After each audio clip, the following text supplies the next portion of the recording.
नमस्कार मु चंदन विश्वाल आज स्पेशल ब्लॉग को आपन को स्वागत करुछि। आज ब्लॉग रे आमे गोटे सुंदर प्लेस विजिट करिबा बाबा धवलेश्वर पीठ।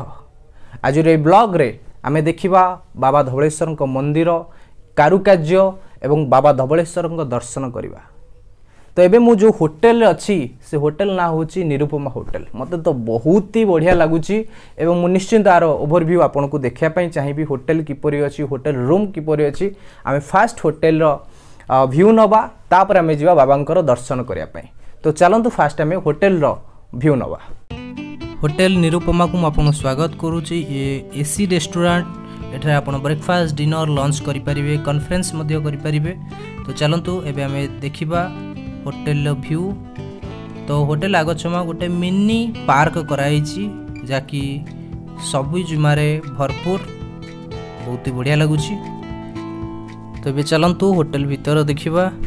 ये होची होटल रिसेप्शन। एबे होटल रूम भीतर चलंतु देखिबा। तो होटल रूम ओपन करूची।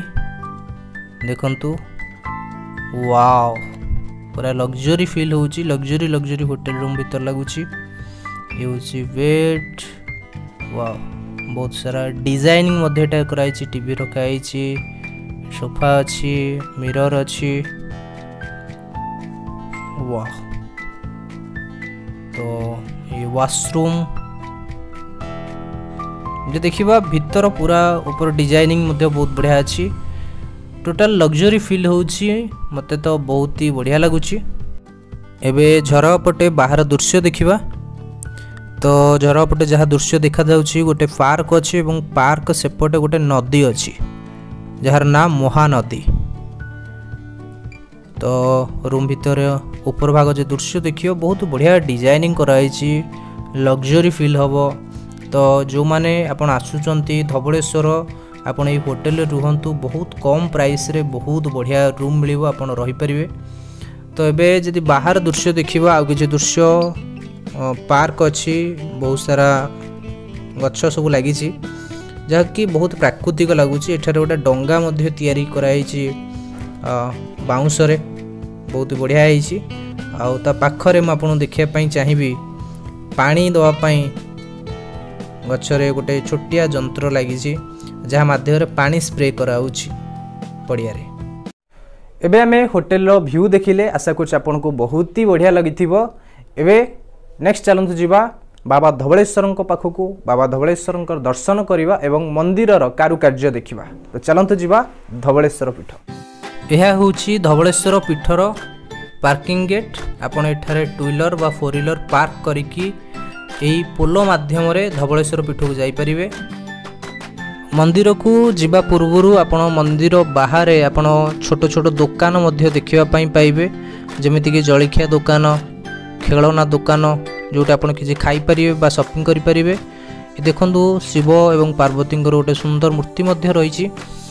एवं मंदिर को जिबा पूर्वरु एठारे धोई हो पई टैप व्यवस्था मध्य करा जाइछि, जोटे आपण हाथ गोड़ धोई होई कि मंदिर भीतर को प्रवेश करि परिबे।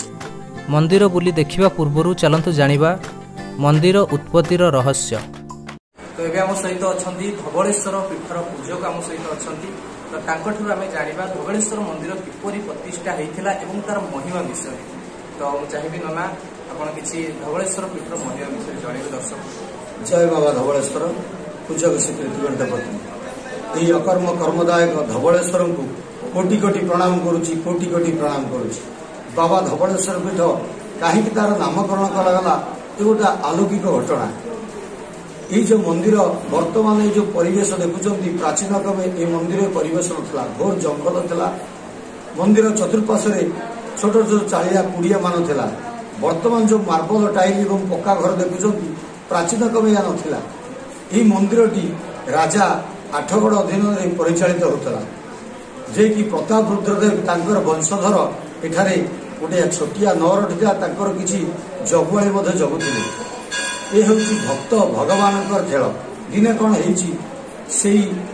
पीठ उपर को नदीर आरपटर मंचेश्वर ग्राम गाई गोरु गुड़िक एठाक चलवाक आसी से घटना जे कि ये जो बाबा धवलेश्वर पीठ अलौकिक घटना कौन है से चाषीटीए गोटा कला अंडीरा बाछुरी को सी देखिकी लोभाकृत होती बाछुरी को मुझे मो घरे रखिले मो घर परिवार पोषण हम मोर रोजगार किसी हम से दिन कौन है मध्याह्न से बाछुरी से लक्ष्य करुच्ची केमिति मु नेबी संध्या समय मंदिर सम्मुख में गोटे खुंब था से खुंब पाखे तार गामुछा दिए से अंडीरा बाछुरी को सी बांधी देवा समय जगुआला चतुर्पार्श्व घेरी जगी बुलुंट से अंडीरा बाछुरी की गाई गोरु कि चोरी चारी कला तो लक्ष्य कर बाछुरी को लोभाकृत बांधिला कालक्रमे संध्या होगला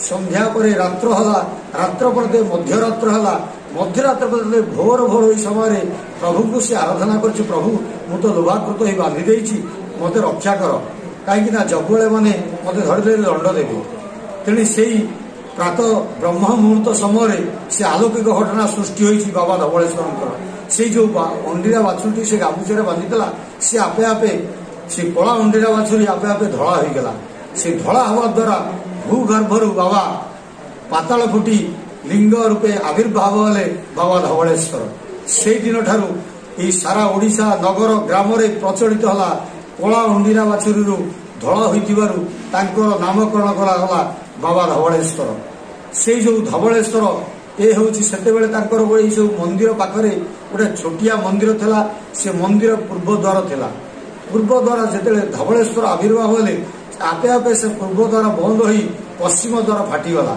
से दिन ठारू बाबा धवलेश्वर पीठ हूँ पश्चिम मुखा ठाकुर भारत वर्ष ओडिशा वर्ष बहुत जगार आप देखिए सबु जगार पूर्व मुखा मंदिर ये हूँ पश्चिम मुखा मंदिर यही मंदिर को जो भक्त माने निजर मानसिक रखि था निश्चित बाबा धवलेश्वर ताहाकु से अत्रुटि करना जी जे भक्ति भाव में आसती निश्चित से फलप्रद करती। जो मंदिर जे कि बाबांकर मुख्य पर्व है बड़ ओषा पर्व कहीं से कला धड़ा होइतिबा सृष्टि होइतिबारु से जो गजमंडा पर्व गजमंडा से जो गजमंडा आपण माने घर माने के मध्य करूचंती से गोटे नियारा ये जो धवलेश्वर पीठर गजमंडा चाउल चूनार प्रस्तुत जो चाउल चूना ढिंकी माध्यम से कुटा होई ताकू अथरा बसाई चाउल चूनारे ताकू गढ़ी गजमंडा तैयारी होची से कलारू धड़ा होइतिबारु से जो गजमंडा चाउल चूना तार ऊपर हला धड़ा भीतर हला मुग पुरारे तैयारी होइतिबा कला से कला धरा सृष्टि से जो गजमंडा पर्व हला बाबांकर बड़ ओषा पर्व ये जो बड़ ओषा पर्व कार्तिक मास शुक्ल त्रयोदशी तिथि बाबांकर बड़ ओषा पर्व पालित होता है लक्षाधिक भक्त से गोटे दिन को अपेक्षा करता केमिति बाबांकर बड़ भोग गजमंडा पाइबू एठार एकत्रित होती भोर भोर से गजमंडा पाई निज घर को प्रत्यावर्तन करती तापर बाबांकर अनेक पर्वपर्वाणी रही मकर संक्रांति अच्छी श्रावण मासर बोलबम जलाभिषेक अच्छी एवं महाशिवरात्रि अच्छी एवं अन्यान्य संक्रांति पर्वपर्वाणी धवलेश्वर पीठर पालित होची तेणु डाकिले ओ कोला ठाकुर जो भक्त माने निजर श्रद्धा निष्ठार डाकती निश्चिंत बाबा तांकर गुहारी शुणती आउ गोटे कथा अच्छी जो छोट पिला माने तांकर पाटी खोलुनी साइंटिस्ट एथिरे फेल्युअर होची बाबा को जी कुला बाउसी जाची देले मानसिक करी बाबा तांकर निश्चित आपे से समय कालक्रमे पाटी खोली दियंती तेणु भक्त माने बहुत दूर दूरांतर आसी था से कुला बाउसिया पिलार पाटी खोलिबा निमंते बाबा धवलेश्वर पीठ जाती था आउ जो छोट पिला नना मानक मध्य जी जार मानसिक रखी था गुआटीए मसे बसाती जे मोर यही मानसिक पूर्ण पाई दैनंदिन से नना माने धवलेश्वर नना माने तांकर पूजा अर्चना करती पूजा पर से गुआ उठाई एठारे भोगराग करी एवं ब्राह्मण भोजन करी भक्त मानक एवं नना मानक संतुष्ट करता बाबा धवलेश्वर को ये भक्त माने जे बाबा धवलेश्वर पेठ को आसुँच निश्चित बाबा धवलेश्वर को दर्शन करतु आउ गोटे घटना अच्छी धवलेश्वर आविर्भाव आमर जे कि पश्चिम पटरे नदी कूल विराजमान करछंती बाबा बुढ़ालिंग विंचेश्वर महाराज से प्रथम धवलेश्वर आविर्भाव पूर्व से प्रथम पूजा पाते से धवलेश्वर पीठ अनंत बासुदेव कूद जिते धवलेश्वर पीठ बाबा धवलेश्वर भूगर्भर आविर्भाव हेले से दिन ठारू एही पीठ नामकरण करागला बाबा धवळेश्वर पीठ।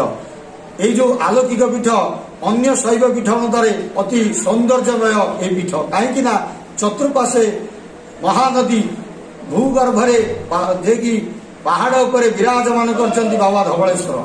यही धवळेश्वर पीठ को समस्त श्रद्धालु माने आसंतु निजर मानसिक रखंतु निश्चित बाबा धवळेश्वर समस्तंकर मानसिक पूर्ण करिवे। जो भक्त माने मु मध्य लोकेशन शेयर मध्य कर दउची जो भक्त माने खोर्धा भुवनेश्वर पटरू आसुचंती से माने कटकरू मात्र 16 किलोमीटर। जो भक्त माने बालेश्वर कोलकाता भद्रक जाजपुर केन्दुझर आसुचंती मंगुली छकरू मात्र 16 किलोमीटर। जो भक्त माने अनुगुल संबलपुर राउरकेला एवं नरसिंहपुर बड़म्बा नरसिंहपुर आसुचंती आठगड़ मात्र 20 किलोमीटर बाट। तेणु आपण माने एई बाबा धवळेश्वर पीठ को आसंतु बाबांकर शुभाशीर्वाद ग्रहण करंतु। बाबांकर से जे जा मानसिक रखुछन निश्चित बाबा धवळेश्वर समस्तंकर मनस्कामना पूर्ण करिवे। जय बाबा धवळेश्वर, जय बाबा धवळेश्वर, जय बाबा धवळेश्वर। तो नना को अशेष अशेष धन्यवाद।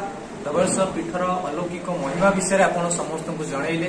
आशा करूँ जो मैंने आज वीडियो को देखुछन दर्शक बंधु मैंने आप जानीपारे बाबा धवळेश्वर अलौकिक महिमा विषय। जो मैंने एपर्यंत बाबा दर्शन करना जल्दी जल्दी प्लानिंग करूँ आसतु बाबा दर्शन करूँ बाबा आशीर्वाद दिखाँ। अशेष धन्यवाद मामा। नना पाखु मंदिर अलौकिक घटना विषय जानी सारा पर एवं चलतु मंदिर बुली देखा। यह हूँ मंदिर आग। एवं चलतु मंदिर भितर देखु एठारे बहुत सारा भक्तंकर भिड़ जमी बाबा धवळेश्वर दर्शन करने। ओम श्री श्री धवळेश्वराय नम। जय प्रभु। एवं आपण दर्शन करें बाबा धवळेश्वर। ये हूँ बाहर मध्य बाबा धवळेश्वर पूजा अर्चना कराए मंदिर आगरे जड़े नना पूजा करुँच आपड़ देखिपे। तो नेक्स्ट देखो आम साइड्रे देखा एठारे रोष घर अच्छी एठारे दीप अच्छी एठारे साइड्रे आप देखापी पाइबे भोग दुकान जोटी आप भोग किणिकी नहीं जी पूजा अर्चना करने। अलग अलग प्रकार भोग एठारे उपलब्ध अच्छी आप पूजा करने नहीं पारे। धवळेश्वर पीठरे बजरंगबाली एक सुंदर मंदिर अच्छी। जय बजरंगबाली। मंदिरटी बहुत सुंदर लगुच एवं ये मंदिर आगरे जड़े नना अच्छा पूजक अच्छा पूजा अर्चना करती एवं एठे बहुत सारा पूजा करने जिनस रखी बही रखी जो मैंने चाहे बही नहीं पारे। मंदिर पाखरे स्टल अच्छी जोटी आप खाईपारे जलखिया। तो एठार खेलना अच्छी खेलना बा जहाँ किसी किणाकिणी करने चाहूँगी भक्त मैंने किनीपारे। मंदिर पश्चिम भागरे नदी निकटरे बाबा बुढ़ालिंग महादेव विंचेश्वर मंदिर अच्छी जहाँ को धवळेश्वर बड़ भाई कह जाए। ओम विंचेश्वराय महादेवाय नम। एवं यही नदी रे लोक माने नौका विहार करिथांती। यह थिला आजिर धवळेश्वर मंदिर ब्लॉग। आशा करुँची आज ब्लॉग टी आपन को निश्चय भल लगी। देखा नेक्स्ट ब्लॉग रे। रहुची नमस्कार। जय बाबा धवळेश्वर।